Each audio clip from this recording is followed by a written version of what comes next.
They're also going to be the richest people, so we need to be friends with them for that too. Yeah. We're going to be poor and they're going to be rich, of course.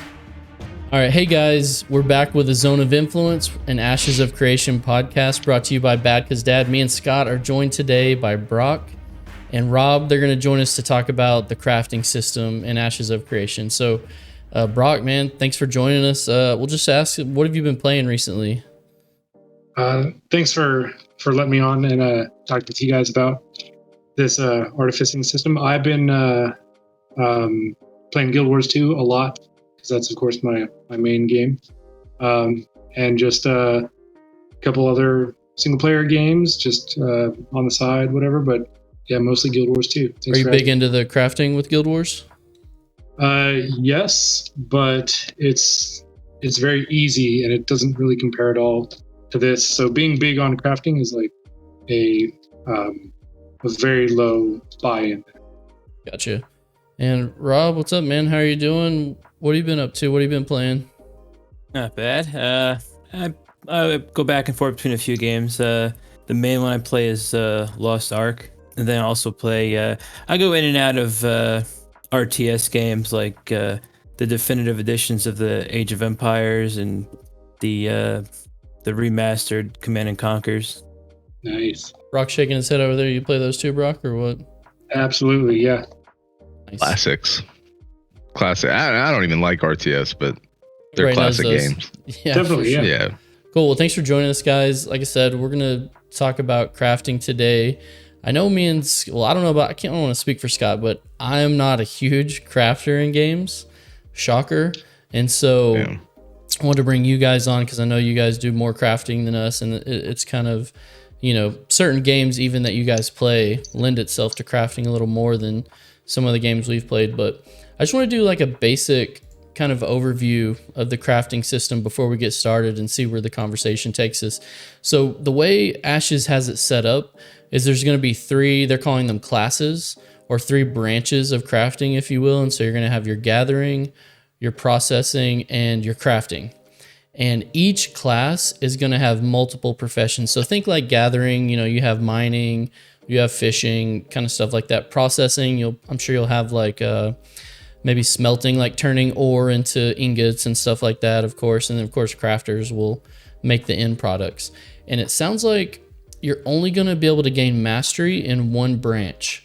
So if you want to be a master at gathering, you're locking yourself out of being a master processor or crafter and whatever the perks are that come with that. So I don't know. That was kind of interesting. I think you can do multiple professions in one class. So that's kind of cool. So I could do like mining and fishing if I wanted to, I guess, and master both of those. But it sounds like the reason why they're doing this is to create a like dependency between all the different systems in the crafting process. At least that sounds like that's what their philosophy is. We'll, I'm sure, get into it if we think that's a good idea or not.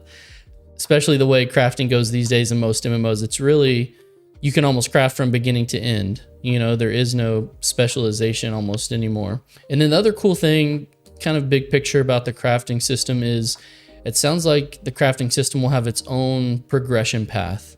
So if you are just a crafter, you'll be able to, I don't know if it's going to be necessarily a skill tree, but some sort of system like that where you're going to have really in-depth progression and customization if that's what you really want to focus on. I don't know, that I'm kind of excited about that. Because I usually lose focus crafting from like beginning to end. And so to be able to just do one part of it, I think that's more appealing to me, basically. But I don't know, when you guys heard about it, because as you guys know on the podcast, we've said this before, we're new to Ashes of Creation. We're learning. I'm like logged into the wiki all the time, watching videos. And so, we're learning about this stuff. Thank you guys for joining us. Like I said, correct us in the comments if we get some stuff wrong. But Scott, as you were diving into the artisan system that they call it this week, was there like any big picture things that stood out to you right off the bat? Yeah, and I think we should reiterate, like, we're not claiming to be experts on this. We're definitely learning as we go too. So we're not trying to teach. It's just us in real time checking it out, learning the system, and just being excited about it in general. But for me, what what first triggers my excitement is just the relation to Star Wars Galaxies. That game for me is very just, it's nostalgic as hell, if I'm being honest. I started playing it at probably 17 or 18, and in my opinion, it was way ahead of its time in just pretty much any aspect of an MMO. It was kind of the game that was in between EverQuest and Warcraft. So it was like in this little weird nebulous state on its own, and it, for what it was, it held up on its own. But the crafting was probably one of the most exciting and important elements of it. It was nothing like we had really seen, and what it did best was it made the world and all of its inhabitants feel like everyone was serving a role. Like you had your crafters, you could still gather, but you didn't have to solely be a crafter yourself. You could bring materials to crafters, to their own player housing and towns. And we kind of knew over time who the best crafters were, who had the best supplies. If you knew you wanted to get certain weapons back then, it was like the type of rot, what you would normally think of like dots. There was sort of certain types of dots, and the system was very new. Like you could tell it wasn't fleshed out. It was just different from the games we know today.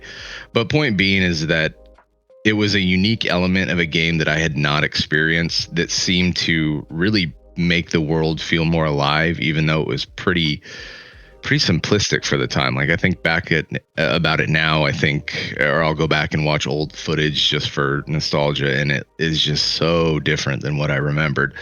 But what I do remember was the community and the way that those crafting elements and materials actually brought the world together. And for me, that was just such a cool experience, because I'd never played anything like it before. So when I see this stuff, and even Steven Sharif has said that have definitely been inspired by SWG, that makes me excited, because it's almost like, hey, I can kind of relive some of that in Ashes when it comes out, and really kind of get back into my roots, essentially.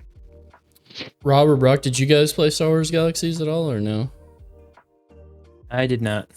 Okay. No, I've heard about it and just never got into it. Wasn't into MMOs then. Yeah, I didn't play Star Wars Galaxies either, but kind of being in the MMO space, it's almost talked about as like the holy grail of kind of sandbox MMOs. And so the things that I always hear about it is like player shops. So it was like a player driven economy, which I think, like you said, Scott, Ashes it was all player driven. Is going for that. In nodes, you're going to be able to have stalls and shops set up on your freeholds. Even you can sell goods from your freehold. One cool thing that kind of ties into that, I heard in an interview that I hadn't read on the wiki, is that you could, like, let's say for example, you make potions or food consumables, you can sell those on your freehold, and people who want to quest in that area can come buy your potions for like bonuses to questing around whatever the node is that you live there. I don't know. I just thought that was super cool and player driven. So Rob, what about you? When you heard about it, were you like, this isn't that impressive? Or I know you're a big Valheim player. Were you like, it's too complicated? Valheim's good. What were your kind of first impressions? No, I think I actually kind of like the idea, because I think Valheim was maybe a little too simple as far as just the roles, because I think they had a max of like 8 at a time. So with something like this, for it to be more complicated, you're going to need a lot more people. So I think the nodes are probably going to need to have dozens and dozens of people in them in order to have each person have a specification. Well, what made Valheim fun for us, I think, is it is a lot more simplistic than what Ashes looks like. But I mean, Rob, you were crafting, you kind of made our whole compound. You were always building, and all I did was go get materials, because I enjoyed the combat. I found it super zen to just go out into the world and chop some trees and get some rocks and pull that little cart around. And I don't know. It was it's like kind of silly looking at it, but in a way it's just, it's a element of a game that I'm not normally used to doing. So it was fun because we were both feeding off each other while we were both doing something we enjoyed in a game we like. No, but I get what you guys are saying, right? It's it almost like makes it more appealing to have a group or like a guild together, right? Because everyone can't do everything. And so you need, like Rob is saying, certain people to, some people have to do the gathering, some people the processing, and they've set up the system specifically in that way just for this reason, I think. To exactly old school MMOs, you had to rely on other players to get things done, to accomplish things. And so I don't know, I think that would keep me logging in even more if I know, okay, the guys need me to go mine more ore, right? Or we can't do the thing we need and I'm letting everybody down, kind of a deal. And they're going to send me nasty messages on Discord. They're like intentionally making it to be interconnected between people. So you can't just one person do everything start to finish in the production chain.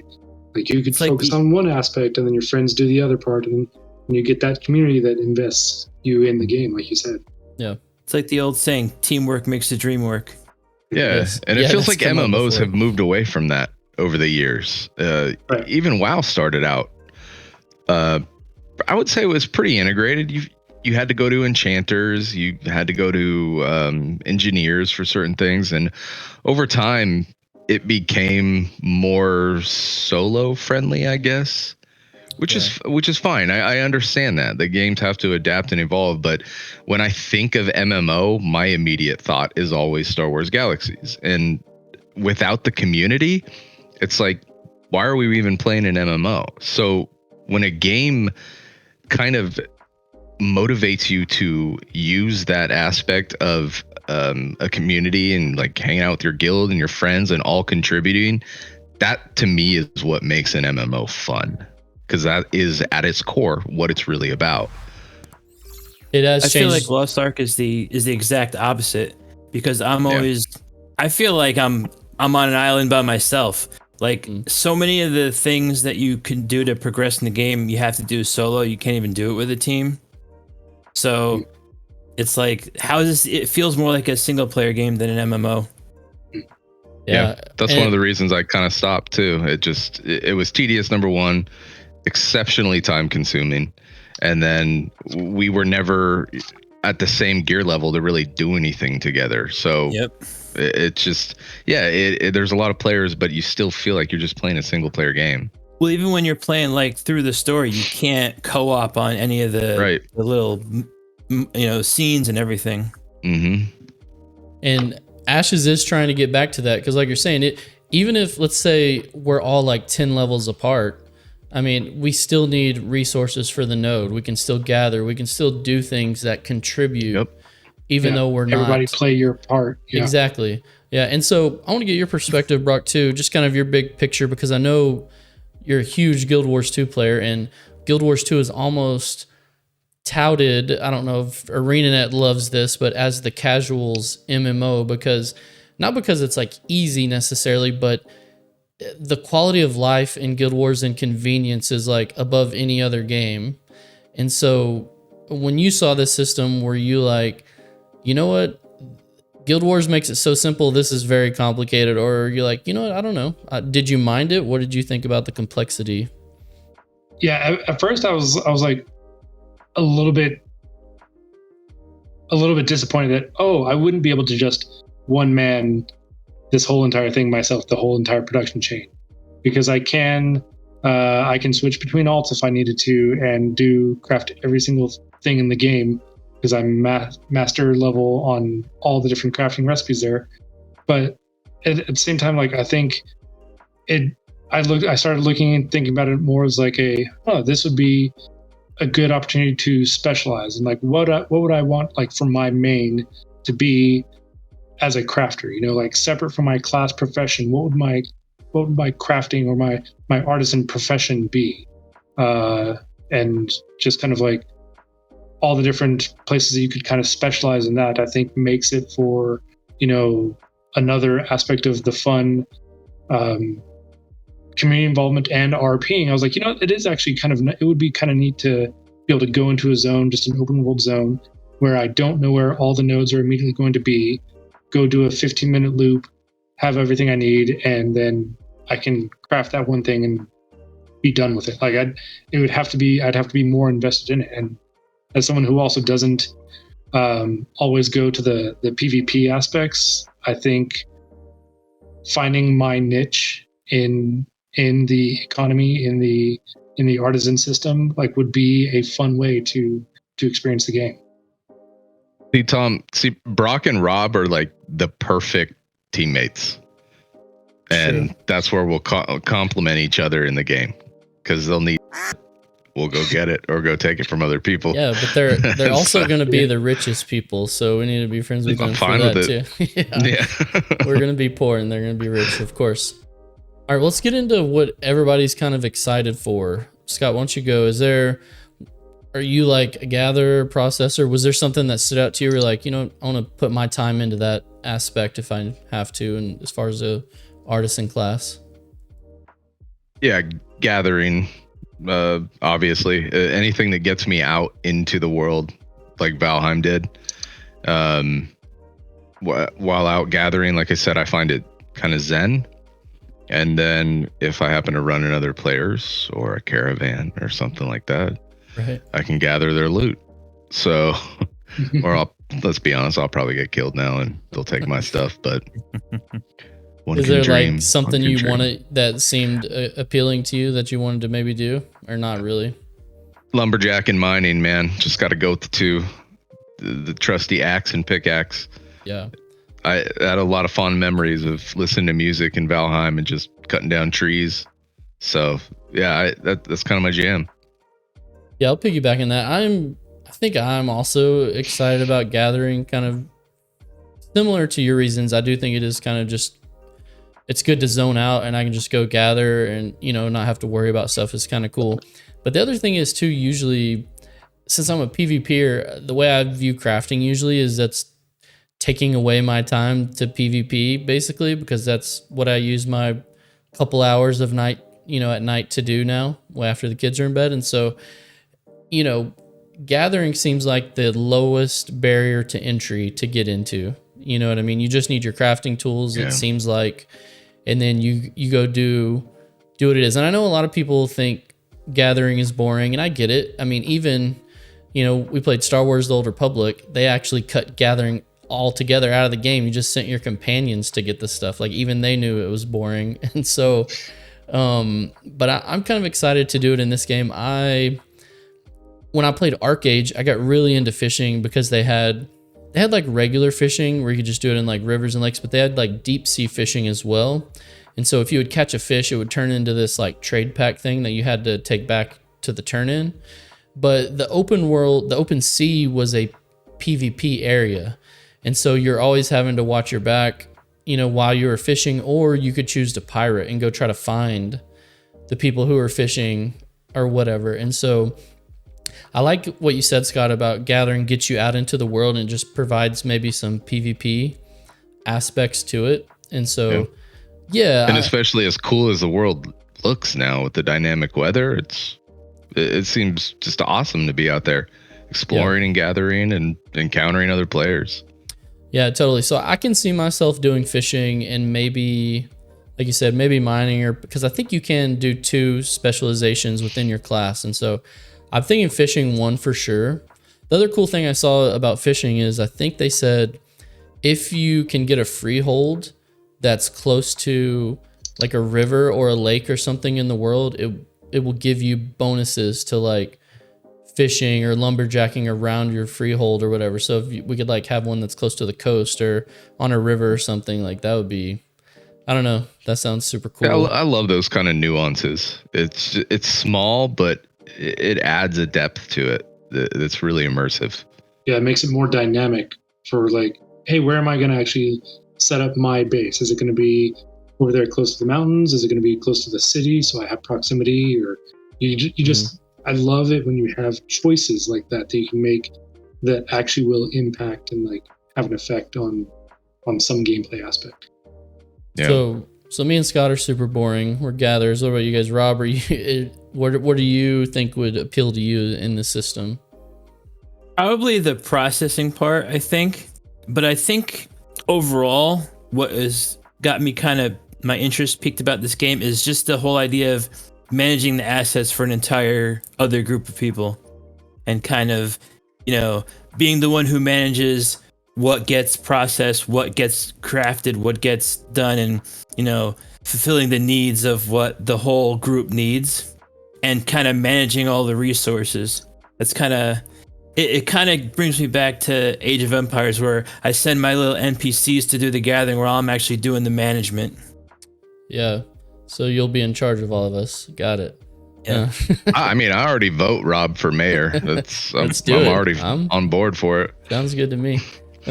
Yeah, you brought up processing. The interesting thing that I saw in the kind of when they were talking about processing, it almost to me sounds like the most in-depth or important, I don't know if it's important part of the system, but the most time-consuming real world. So they said some things can take like up to 2 to 3 days to process. It seems like it's going to actually take a long time, and that's one reason I was like, I'm not doing that, because I don't have the patience for that. But it reminded me a lot of Warframe. To build Warframes or weapons, sometimes it could take, I think it was like 72 hours. Is that right, Scott? You remember that? Or I know it was a long time. It was like multiple days. Unless you paid extra for it. Yeah, exactly. then it was instant. But it was generally a day or two, depending on what it was, right? Yeah. On it, like if frames were really long. My memory of that game is like so outdated, but I could have sworn there were some that were even like, oh, this is going to be a week. Like, oh. Yeah. So that's why for me, I was like, I'm not doing processing because I don't have the patience. But that almost makes me think that processing is going to be the most important part, because I think, and this is where the node system comes in and the freehold system, is they said if your node is ranked high enough, you'll have better crafting or processing stations in your city. Or if your freehold is leveled up enough, I know you can get blueprints and schematics to build crafting stations on your freehold. And they actually said freeholds do the best processing, so even better than the stations in the city. But if they said in most cases, if you can build a really good station, like the best processing station in your freehold, and you progress your skill tree for that processing, you can cut it down by up to like 50 or 75% the time that it takes.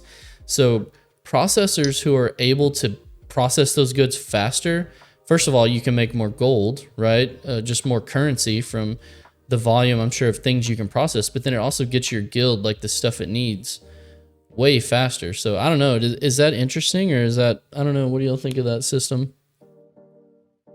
I kind of like it, but the better you manage, the more riches your node gets. Yeah, I just like the progression of it. Go ahead, Scott. I'm curious, have they mentioned anything about alts yet?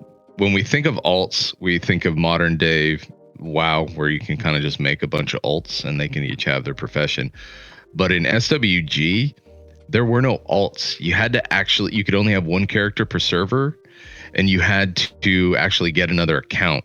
So people who had alts had like 3 or 4 accounts where they had their gatherers, their medics, whatever else that could create armor, buffs, whatever. So it seems like they're making this pretty centered around like the single aspect of a profession again. But let's say somebody's super into crafting, somebody like Brock, and I think he does this in Guild Wars, like all your characters are probably in a certain area where you just log in and kind of share materials or whatever. So is it going to be one character per server, so that way somebody can't just have their freehold with the best crafting stations in it and just log in each character and like process, go out and gather, do whatever? So it kind of, now it is a solo game in a way. So I'll just share what I know so far. I don't know if they've shared a ton of information, but I do know there will be alts. I'm assuming they will probably cap it to a certain amount of alts on your whole account. If it's, I know that, like I said, the Steven guy was a big Arcade player. Arcade, I think you could only create like 3 total players on one account. And so I would assume it's going to be something like that. Yeah. Now, the reason why I get what you're saying, Scott, and I think that could be a thing down the road, but nothing is account wide. So, you know, just for an example on leveling, they said just to level to max level, not, you know, anything to do with crafting, is going to take like 45 days playing like 4 to 6 hours a day. So this is going to be like a vanilla WoW type leveling experience. And I'm assuming the progression within the crafting trees is going to be something similar. So if you want to max out multiple characters in something, I mean, we're talking about a huge time investment, you know, maybe 6 months, a year, which it could obviously pay off in the long run, you know. And that's fun. Like that. I think that's an awesome, again, that's getting back to the roots of what an MMO is. I just think, is it counterintuitive? Because all these things are in place to interconnect us all. But if somebody can kind of just create a bunch of alts and sit in their freehold while their other one is out there gathering, it's like, it's counterintuitive. You know what I'm saying? It takes away now from having to interact with other players to kind of intermingle those professions and make them have a particular outcome. I think maybe it has more implications on what their policy is going to be on like multi-boxing stuff like that. Because if you can progress 2 characters at the same time, you know, or something like that, I mean, I think that is an unfair advantage maybe. So I don't know. I guess that'll depend on that kind of deal. I did want to mention one more thing about process materials, which I thought was cool. So it seems like the best process materials are going to drop from world bosses potentially, or on par with someone who's maxed out their processing skill. And so I think that still gives players a chance to get those materials. But I think the point of what they're trying to do is that they don't want gear to drop from the best world bosses or raid bosses. They still want crafters to be involved, so that materials are going to be what drops from bosses and things. And so materials in a way is almost the currency, right? Yeah. And you have to turn that liquid to get the gold. Yeah, go ahead, Brock. I was going to say, it's like the economy is based on not only your adventuring class, but your crafting or your artisan class. And so you can be like, oh, I got this cool raw material because I'm a high level gatherer from this boss. And I don't know if it's going to work like this, but maybe a processor is getting this high level output from the processing, you know, part of it, where, okay, I've got these ingots, but I can actually still refine it into some sort of workable metal links or something like that because I am of a sufficient level in processing. And so I think it's going to be kind of like that, where whatever your artisan class is, you're going to be getting drops for that to kind of keep you hooked in that playstyle, I think. Well, the thing, if I can speak to that a little bit, when you do a gearing system this way, as far as upgrading or getting the materials you need to build it, it makes crafting always feel necessary. So I'll use the example of like blacksmithing in Warcraft. You could get it up high enough to where you can build yourself essentially like a starter set, right? A blue set, even I think in some cases you could build a purple set.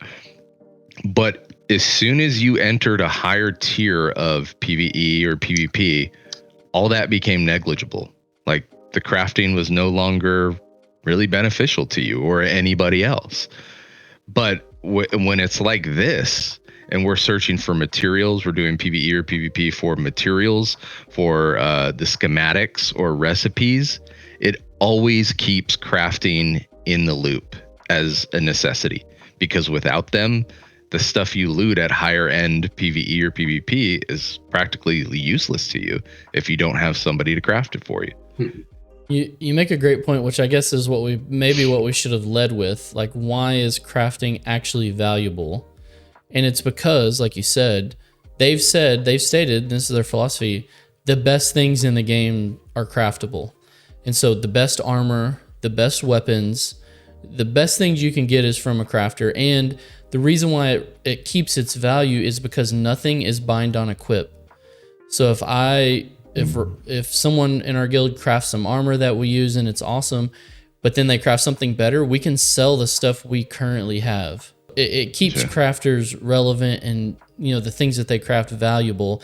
And this is like a side thing, not necessarily related to that, but they said the way they're going to have like certain material sinks in the game is that the armor and weapons you wear, the way you will repair them, it's not just a gold sink. You will have to put new materials into them in order to restore your gear. So you'll have to match, if you have a really high level set, you're going to have to match that with that same high tier of processed material to repair it that it took to craft it, basically.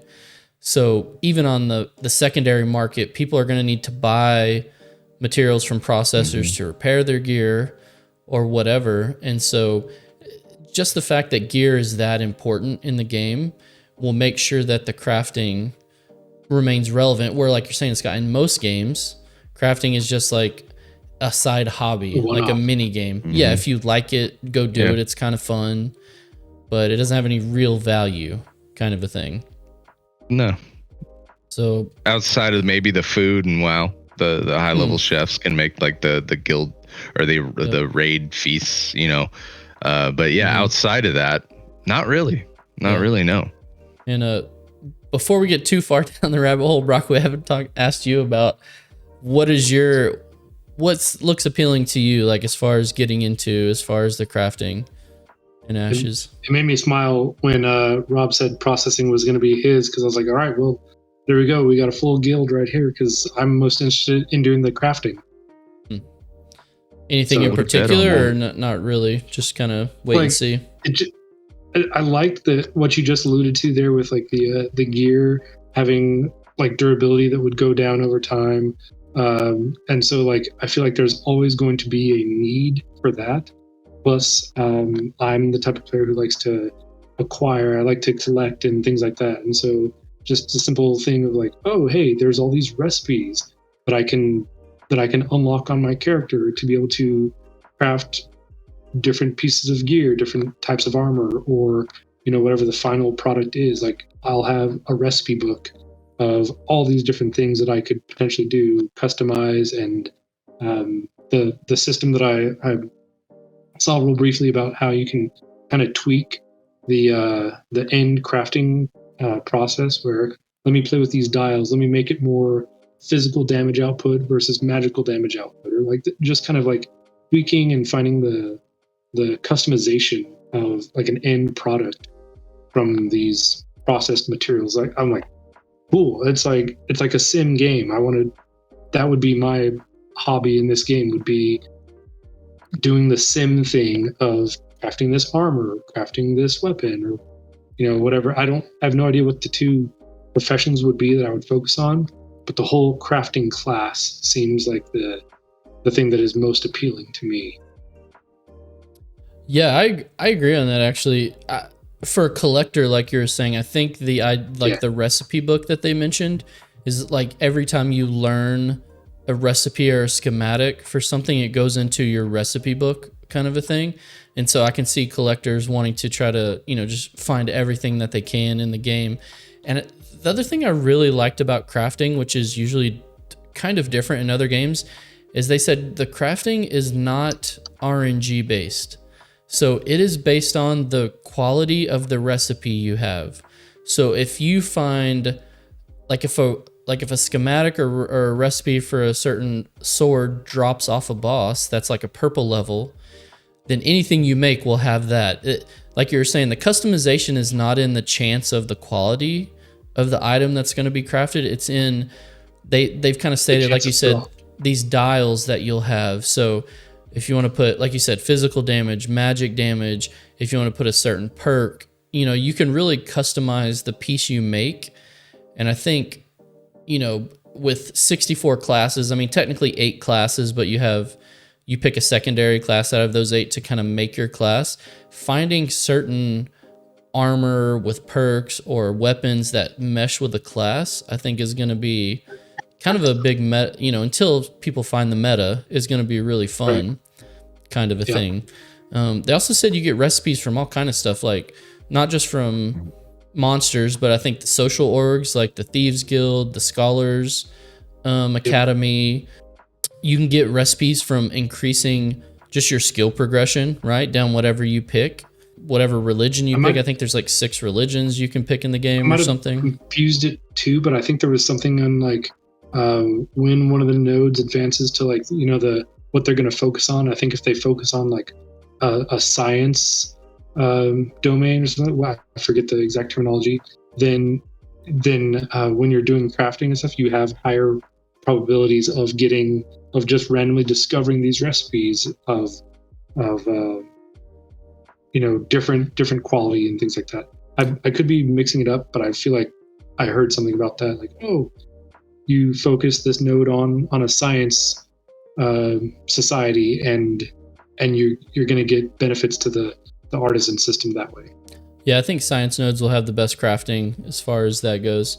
The other cool thing about the recipes is they're all tradable. So until you learn it, you can obviously sell those too. But it seems like the total takeaway is how good a piece of gear or a weapon is going to be determined by all 3 systems. Like, how good is the gatherable? How good was that gatherable process? And then how good is the crafter? So it's all going to tie into determining how good your gear is. So in gearing, this is kind of a side topic, but I hope the gearing disparity is not out of control. I hope that's within a certain range where people can compete if you don't have the necessarily, the best gear or whatever. It's going to take some time. Yeah. Sorry, Robin. Go ahead. If you guys got the best processors and crafters, then you'll have the best gear. True. That's true. Yeah. Go ahead, Scott. What were you going to say? I was just going to make a quick comment that I think it's going to take quite a bit of ironing out for a lot of post patches after launch. It's just the inevitability with something that complicated. So yeah, I'm sure we'll probably see some people exploiting probably a broken element in the beginning, but I'm pretty confident that it'll kind of get rid of the bugs as time goes on. Is there anything we didn't cover that was interesting to you guys? I just like in one of the videos that I watched how they were calling it a supply chain. I kind of like that idea. That kind of ties into the caravan system, which is one I wanted to bring up next. So basically the caravan is just integrated into everything crafting. So for example, in every step of the process, between that process, there has to be a caravan that transports goods.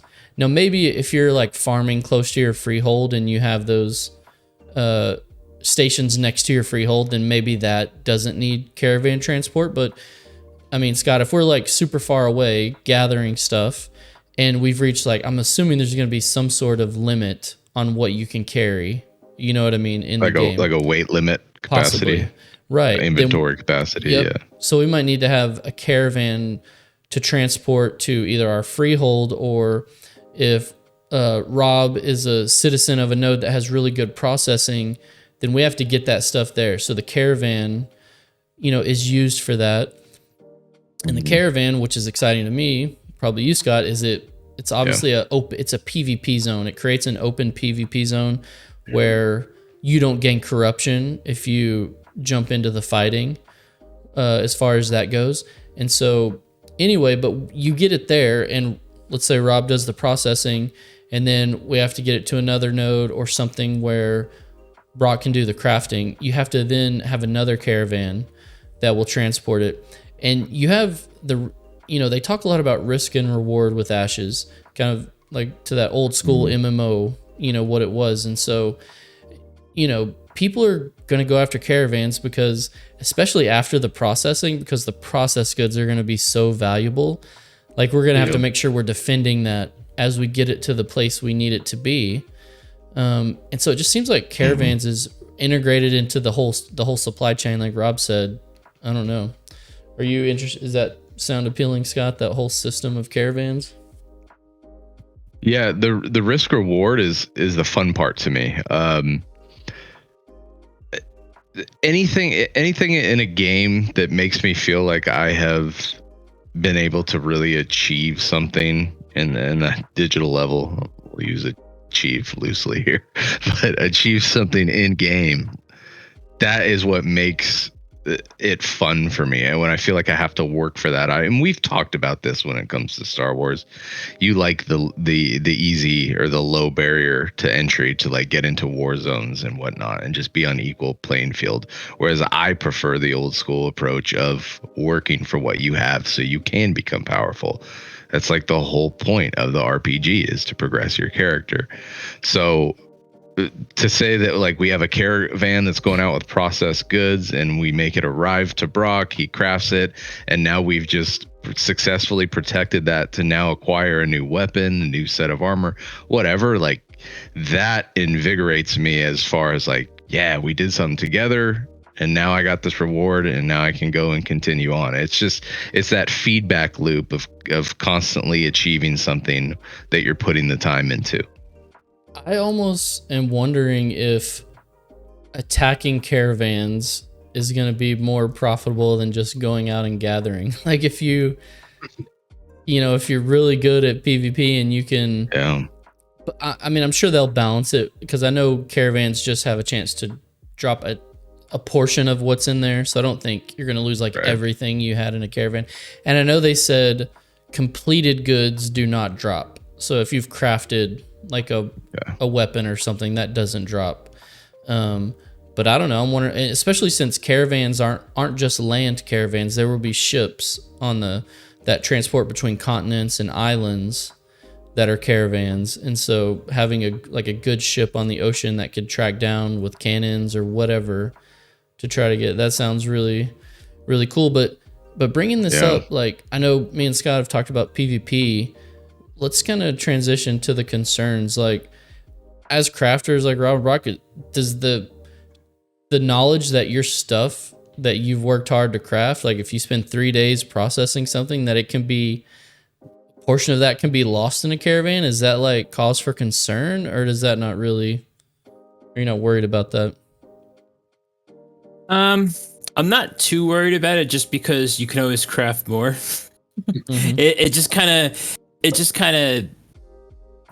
sets you back, but you just keep going. I'm not a PvP person, so if I can't defend it, then it is what it is. Keep going. Yeah. What about you, Brock? I feel like that's one of the benefits of it being not tied to a single character. Like if I was trying to send my gathered goods to my town, to my freehold, so that I could then process my goods, and then from my processing I had to send it over to my crafting station, and at any point along the way some other character could come in and disrupt my flow, like that would be like, hey, I'm getting picked on. But since it's like, I kind of envision the system kind of like this gatherer character has gathered all these materials and he's posted a job for it to get processed. So yeah, I'll process it and you send it to me. If your caravan gets hijacked along the way, those weren't my materials. Like you were gonna, potentially, I imagine there's some sort of economy for you were gonna pay me to refine that. You didn't protect your investment. Like I got my money and you're still the one who's out on good. So it's kind of like an investment from the player to protect their own goods and stuff. And I feel like I'm not concerned about the PvP aspect disrupting the whole chain, because it's not like it's one person's thing. Like, yes, it's maybe this is for our guild, but then your guild invests the time to protect it. And I feel like that's, a valid just output of this system is it gets more people engaged in playing around this system. Yeah, you inadvertently have a role in crafting, whether it's direct or not. You can still play a role in making sure that like crafting orders get done by just defending a caravan. Yeah. Well, it's kind of like a cycle too, right? Like we get the pieces crafted. You know, if we're a PvPer, we get a really good piece of armor, then we can defend our caravans better to get more things made, or we can adventure out farther to gather somewhere, the better gear we have. So yeah, that's a pretty cool loop that they've created. I would say my big concern, well, I have two concerns. Really, my concern always with crafting is it fun? So for me, it's not usually fun, but the system of us working together to achieve something does get me more excited to get involved in the crafting process. And almost kind of like everything in Ashes, nothing is really isolated. Like everything is kind of interconnected. So, you know, if it's just a regular part of the gameplay loop and the way to get gear and the way to help your guild progress, it just gives more meaning behind the crafting for me. And I heard someone, we kind of touched on this a little bit at the beginning, and I didn't want to get into it too early, but I think the other big concern with this system, kind of like all the systems in this game, is because they are so interconnected, is how do you balance this properly? Like, how do you make sure it's appealing to gather, it's appealing to process, and it's also appealing to craft? Not just the fact that we need to work together to help your guild advance, but where's the monetary, you know, incentive? Like, is everyone going to figure out, you know what, deep sea fishing is the most profitable thing for the least amount of work? Everyone's going to just do that kind of a thing. Yeah, that was my concern, is like, are all professions going to be valid? Like, they don't have to be equally valid, but is it even going to be worth it to be a ship builder or whatever the one of the crafting professions is? Like, is that even a domain of the game that's going to be relevant at all? And like, if you spec your character for going into that profession, was that now going to be wasted? Or are you going to, oh man, it feels bad, I can't do one of the things I wanted to specialize in, or I could still do it but no one cares? That would be my concern. Yeah, I think to that point, what my worry is as a gatherer is, like I said, because it's probably the lowest barrier to entry, is it going to be diminished because there's going to be so many gatherers that those materials aren't very valuable? I think what they're trying to do with the repairing of gear by using gatherable or processed materials as like a material sink will hopefully alleviate some of that, which would make gathering still valuable throughout the course of the game. I kind of disagree there, because they mentioned that it's kind of what, trial and error. So if you're mining, it's not exactly highlighted, but we're going to have an idea where those materials are. So for us, Tom, if we're being gatherers, I would assume that the more exotic materials are going to be in places that are either harder to get to or just by default more contested. So now that makes gatherers pretty important if we have to go fight other players to make sure we can get those resources to begin with. So I see gathering as maybe for basic materials, probably not. It's probably easy to start. But for more complex exotic materials, we're probably going to have to compete with other people for it. And that's what brings organic world PvP into it now. Yeah, to your point, Scott, there's only going to be 5 metropolis areas in the whole game. So you would assume the best gatherables are going to be tied to those locations, which means you're right. They are going to be very heavily contested. Like classic WoW, you had people controlling areas just for the silk, right? And cloth. Like whole guilds, you know what I mean? And so that might be a thing in Ashes too. One other thing that I just remember too is a way they wanted to keep low level gatherables relevant is that recipes are going to build on each other. So they gave the example of like making a blue dye, like a really low level dye. You'll go get the flower petals, blue flower petals. Like they make like a level 10 dye. But to make the level 20 dye, you have to use so many level 10 dyes they have to be crafted first. And so it's like a building block system. So you're still going to need those base materials, low level gatherables to build higher tier things. And so I think that's pretty cool. So hopefully, never mind, we have no concerns. The system is perfect. Yes, I'm just wondering if they're gonna have like a system of being able to let other people that are, say, like a processor can let the gatherers know what you need. So maybe like a whiteboard in the guild or something where you can say like, we need this of this and we need this of this. And that's a good point. I know, for example, like Dragonflight, the new WoW expansion is going to have like this. It's almost like a crafting board where you can just post something that you need with a tip, and a crafter can make it. So it seems like it makes too much sense to not have that kind of a system, let alone within a guild, but even in like probably the towns, I would say. I assume it would kind of be like Lost Ark, Rob, where it shows your resources on screen when you're at your stronghold. So if you're in your node or you're wherever you are, and you are a guild or that township or whatever, you could probably, there might be like a little mini map esque type thing that says we have this much lumber. In Lost Ark, if me and you are part of a guild, it only shows you what you have and not what I have. Okay. So it doesn't show what the community has. The guild. I was just using an example, like you can still see it on your screen what you have, like the resources you have available. So if we all log in and I just want to go out and gather, and I say, oh hey, we need this much lumber, then I can just go out and get it and add it to our But you gotta think of it this way: is there's going to be different tiers of lumber. There's going to be different tiers of things you mine. So you need to be very, very specific about what needs to be gathered and how much of it. I hope it's just built in rather than having to tediously do it ourselves.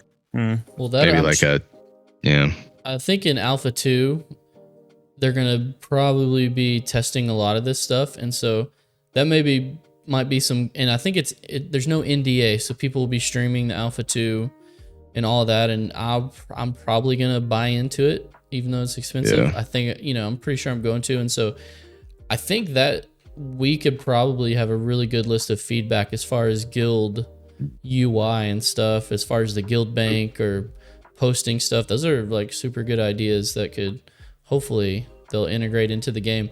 And one cool thing this is a side note about guilds they were talking about, is guilds will have progression as well.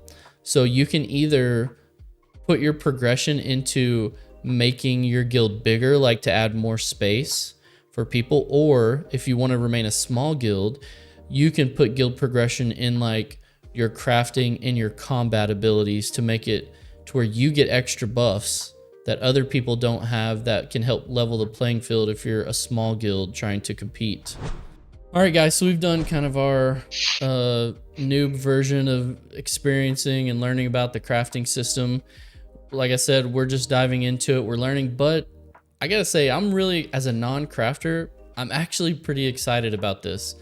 My level of excitement is up there. Are you guys, do you feel the same way about the crafting? Scott, I'll just go to you first, since you're kind of more like me. Are you, did it raise the dial for you on it, or no? Yeah, I'm excited to relive the SWG glory days. When we talk about things dropping from world bosses, it reminds me, for any SWG player watching right now, there were a few, in our live chat when we did when we put it up last time, the podcast. There were a few, I remember. So I was one of the first Jedi on the server when I was playing SWG, and the way that you got lightsaber crystals was hunting crate dragons in Tatooine. And you would, after you would kill them, which was not an easy feat, they would drop crate dragon pearls, and you had to essentially, I forget the term right now, it was like, maybe it was tuning, but you essentially, it was like a way of getting the crystal, kind of force tuning it, like a little casting bar, whatever. And I remember my particular house having just like rows of all these crate dragon crystals that I had gotten, and you had to tune them, and each time it was kind of a gamble. Like one would turn out really good and most of them were duds, but being able to loot those, take them back safely to your player housing and tune them and finally get something good was so rewarding. So rewarding. Reward involved in the process. Yeah, and it was kind of like that too. Like as a Jedi, you there was permadeath in the very beginning, so it was exhilarating and it was so rewarding. And I'll never forget the first time I got like the perfect tuned crystal, and I'm kind of excited to relive that again, for getting a good drop from something and then being able to maybe have a friend this time actually do the crafting and it turning out to be something that's just an amazing item. So that's the kind of stuff I live for and really get excited about in MMOs. And if another element, just something is just mundane as crafting as we generally look at it now, to make something meaningful come out of it, whether I myself crafted it or not, is just really rewarding. And it's really exciting thinking about how that's going to work. Robert, Brock, what about you guys? Are you all on board with the crafting? I think I'm probably like a I don't know, scale of 1 to 10. I'm probably like a 7 or 8, because there's still some unknowns that I don't know. Like, how is this going to fully be fleshed out? How is this going to incorporate in the final product? But just the fact that like there's such diversity and you can specialize into the one aspect of being an artisan that really you want to focus in on. You don't have to try and be a jack of all trades. You get to specialize in that one area and have like this is my role in this whole economy. That's the RPG. That's the role playing aspect of this MMORPG. And that's the part that I do really enjoy. And so I'm like, yeah, that's it gives you like a level of uniqueness, and it's almost and also a level of notoriety. Like if you really hone your crafting, people would be like, oh, I need to go see Brock's character's name because he makes the best such and such. And go see Broccoli over at the go see Broccoli. For the Helm of Destruction or whatever it is. There you go. Yeah, for sure. What about you, Rob? I just like the idea of not being a combat expert, but being able to be the cornerstone of like a guild or a node, and still being able to contribute maybe even more than, even a combat person to a group of combat people. 100%. Yeah, I mean, what good's the combat without the crafter of the weapons? So. Yep. Again, I'll go back just to my final thought is, I've been playing MMOs solo for like the past few years, or occasionally I'll jump in with Brock on Guild Wars, or Scott will join me on Star Wars for a little bit, but we don't have like one game that we play together all the time. And so I'm kind of to Rob's point, there's almost something for everyone in Ashes of Creation, or at least that's the way they're hyping it. Yeah. And so if that is, turns out to really be true, I think it's cool because, like we've had Mikey on the podcast before, who's I think would be into crafting and the economy, some of the politics stuff. Yeah. And there's places for people who want to fight, and do the PvP for the crafters. And so there's also naval stuff, which we haven't really even touched the surface on. And I know a lot of people are super into that type of gameplay. And so that's what's exciting to me. I selfishly just want all you guys just to play a game that I like, and to be able to chill and have fun together and accomplish some fun goals in game that just, is like a bonus on top of all of that. And so, yeah, that's what I'm really excited about. But guys, everyone, thank you for joining us. Man, I have a blast every time we dive into a new topic, and it seems like there's just so much to this game. And so there's going to be a lot of fun topics that we're still going to be learning about. Thanks for joining us. Like I said, leave comments where we got stuff wrong, because I'm sure we've got a ton wrong this time. There's just so much unknown and so much to know. But yeah, give us a like and a subscribe. We just hit 600 subscribers, so we're super excited about that, guys. Thank you. So Thank you, on our way to everyone. 1,000, that's going to be a big deal to us. So thank you guys very much. That's it. And thanks to all our friends who constantly bump in and hop in sure. here with us last minute and just take time out of their day to be on here with us. And I like to keep this going. It's fun having this kind of dialogue. For sure. Yeah. Rob, Brock, thank you guys. We appreciate it. Thanks. Thanks for having us. Yep. Yep. See you guys next time.